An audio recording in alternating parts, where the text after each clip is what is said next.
Quand on pense au roi David, on a tout de suite en tête l'image d'une légende, hein? Presque une statue de marbre. Mais la réalité est beaucoup plus complexe. Si on gratte un peu, derrière le mythe, on trouve un homme rempli de contradictions. Un saint, mais aussi un pécheur. Berger, guerrier, roi, poète, ça fait beaucoup pour un seul homme, non? Comment est-ce qu'une seule personne peut être tout ça à la fois, surtout quand ces rôles-là semblent se contredire? C'est ça, le grand mystère du vrai David, et c'est ce qu'on va essayer de démêler ensemble.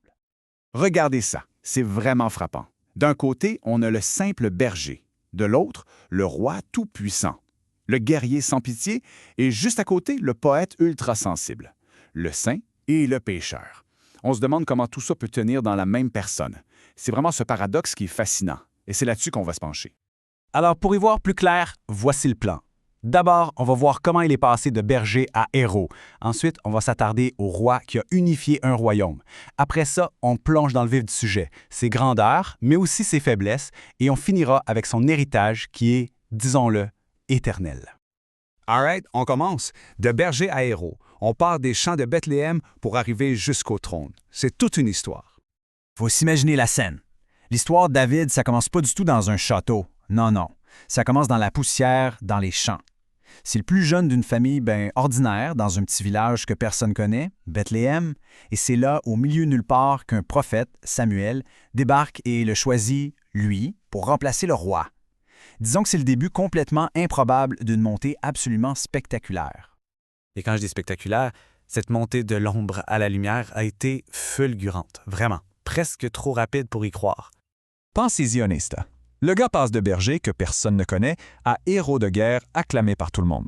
Après ça, il devient roi de sa propre tribu, Juda, puis finalement roi de tout Israël. Une telle ascension, ça défie complètement la logique de l'époque. C'est du jamais vu. Le point de bascule, le moment qui change tout, c'est évidemment son combat contre Goliath. Et attention, ce n'est pas juste une victoire militaire, c'est un geste de courage, un acte de foi qui fait de lui, du jour au lendemain, une véritable superstar nationale. À partir de là, la voie vers le trône est toute tracée. OK, on passe à la deuxième étape, le royaume unifié. Le jeune héros qu'on vient de voir se transforme maintenant en chef d'État, un vrai bâtisseur de nation. Et comme roi, il a un génie politique qui se voit dans deux gestes monumentaux. Premièrement, il réussit ce que personne ne croyait possible, unir les tribus d'Israël qui passaient leur temps à se chicaner en une seule nation solide. Deuxièmement, il prend Jérusalem, une ville neutre, et en fait le cœur politique et spirituel du royaume. Un coup de maître stratégique qui va vraiment souder son peuple. Bon, maintenant, on change un peu de registre. On s'en va vers la partie la plus compliquée, la plus humaine de son histoire. Ses grandeurs, oui, mais aussi ses faiblesses. Parce que, et c'est ça qui est intéressant, le récit ne cache rien. On n'est pas dans un conte de fées avec un héros parfait, pas du tout. C'est l'histoire brute d'un homme profondément imparfait, un homme dont les chutes sont aussi spectaculaires que ses victoires. Le contrasté, saisissant. D'un côté, on a le roi visionnaire, celui qui bâtit une nation.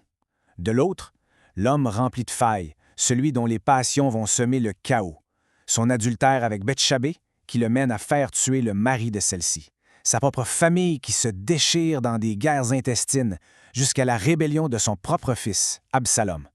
C'est terrible à dire, mais le bâtisseur de nation est aussi devenu le destructeur de sa propre famille. Alors, on peut se demander, qu'est-ce qui fait qu'il n'est pas juste un autre tyran de l'histoire? Et la clé, elle est peut-être là. Sa plus grande force, ce n'était pas d'être parfait.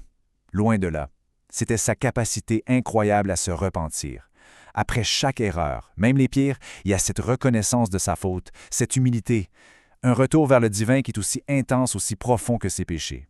Et tout ça nous amène à la dernière partie, son héritage éternel. La grande question, c'est comment un homme avec autant de défauts a-t-il pu laisser une marque aussi profonde, autant sur le plan politique que spirituel?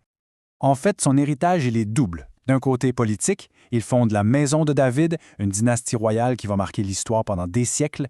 De l'autre, un héritage spirituel.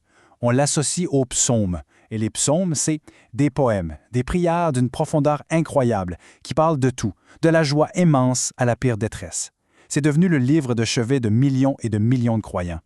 Et ça nous ramène à une image vraiment forte, celle du jeune berger de Bethléem, qui devient, grâce à ses écrits, le berger spirituel pour des millions de personnes. Des gens qui, encore aujourd'hui, se reconnaissent dans ces mots. La boucle est bouclée. Et c'est magnifique. Donc au final, son influence est juste colossale. C'est une figure centrale dans la prière. Dans la tradition chrétienne, il est vu comme l'ancêtre du Messie. Et même en dehors de la religion, il est devenu un symbole universel du leader qui est à la fois puissant, mais aussi profondément humain. Son parcours, c'est la preuve que même après les pires erreurs, la rédemption reste possible. Et on va se laisser là-dessus avec la question qui résume tout. Comment une personne aussi imparfaite peut-elle laisser un héritage spirituel aussi puissant, aussi inspirant? La réponse, eh bien, c'est peut-être que c'est justement là, dans ce mélange de grandeur et de faiblesse, de péché et de pardon, que se trouve toute la force, toute la pertinence de son histoire.